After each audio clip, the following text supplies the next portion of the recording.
ma quatrième lecture de l'Ancien Testament. Et en lisant le livre de la Genèse, j'ai une compréhension différente et je voulais absolument partager ça avec vous parce que c'est vrai que lorsqu'on lit le livre de la Genèse, on va plus avoir tendance à lire et à apprendre tout ça en physique.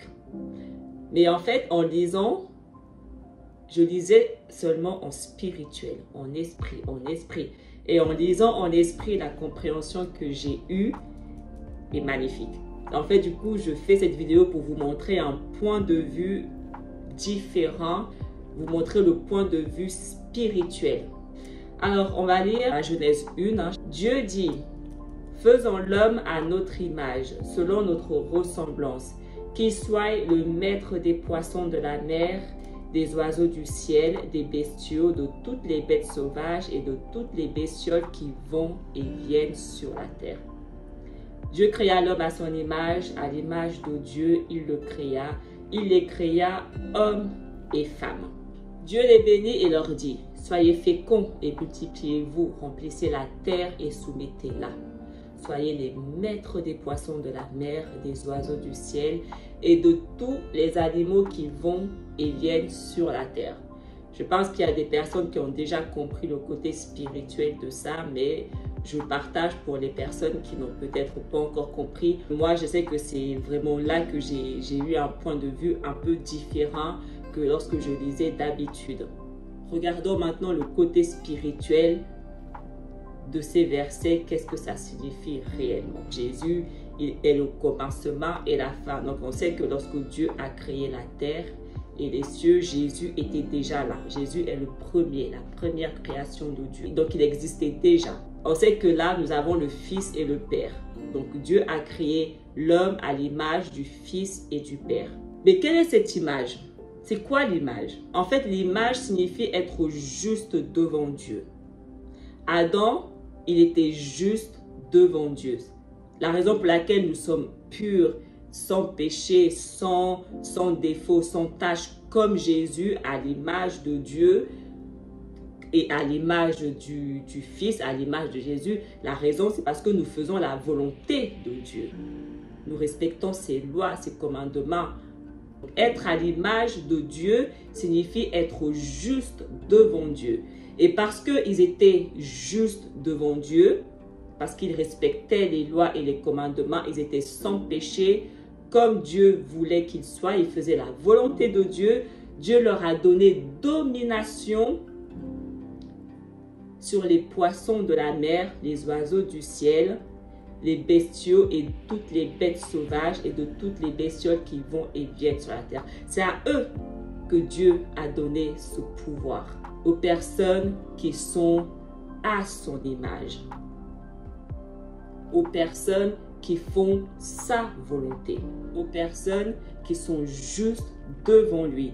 Parce que lorsque nous lisons le livre d'Enoch, on comprend que les bêtes de la terre, de la mer, tous ces machins-là, représentent en fait des esprits impurs. C'est pour ça qu'il est très important de lire tous les livres qu'ils ont retirés de la Bible.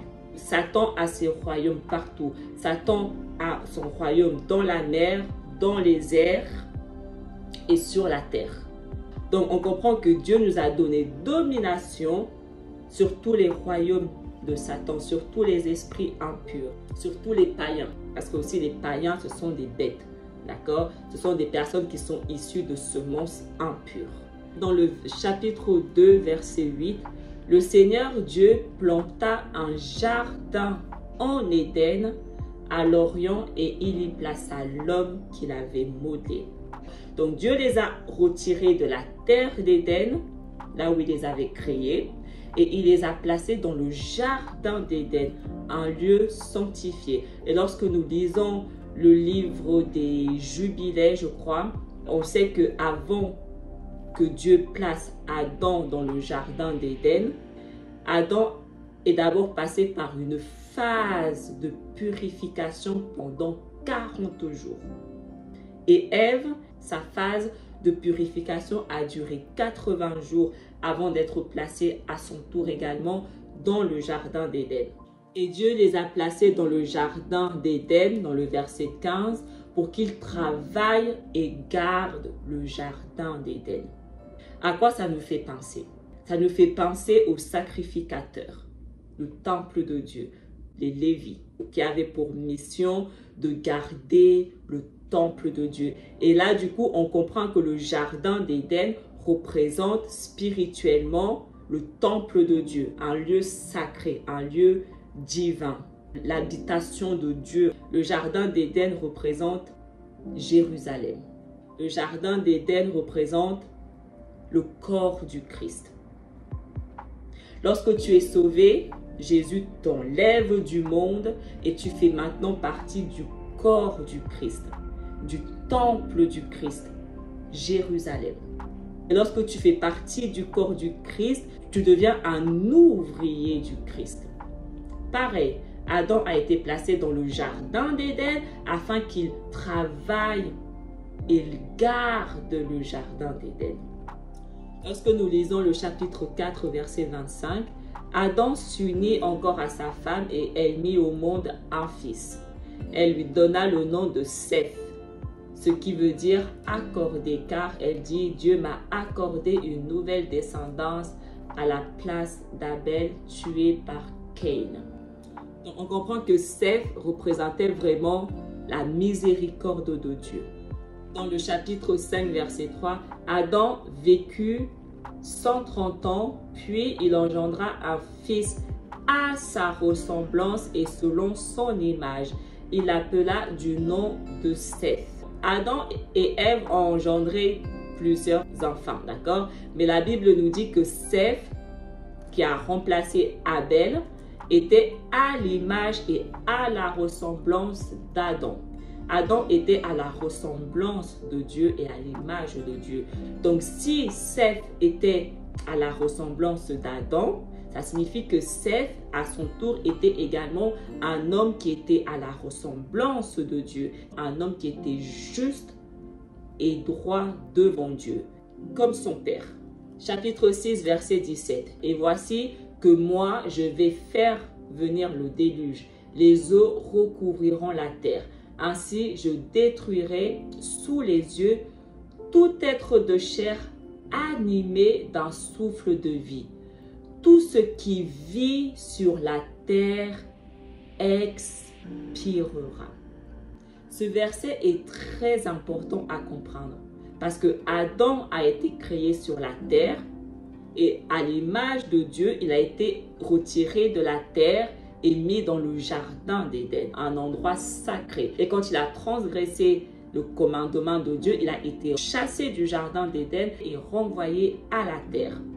Donc là, on comprend dans ce verset que toutes les personnes qui ne sont pas dans le jardin d'Éden, toutes les personnes qui ne sont pas dans le temple de Dieu, mais qui sont dans le monde et non dans ce lieu sacré de Dieu, parce qu'ils ne sont pas à l'image de Dieu, toutes ces personnes, quand Dieu va faire son jugement, ils vont tous expirer.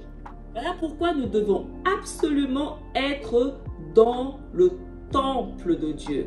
Nous devons absolument être dans le jardin d'Éden. Nous devons absolument être dans le corps du Christ. Nous devons absolument être à l'image de Dieu, à la ressemblance de Dieu. Toutes les personnes qui ne sont pas en accord avec la parole de Dieu, qui ne sont pas dans le temple de Dieu, vont tous expirer. Comme ils ont tous expiré lors du déluge. Parce qu'ils n'étaient pas dans l'arche, mais ils étaient sur la terre. Ils n'étaient pas dans un lieu protégé, un lieu sacré de Dieu, mais ils étaient dans le monde. Dieu nous dit déjà, rien que dans la Genèse, l'histoire, comment ça se passe.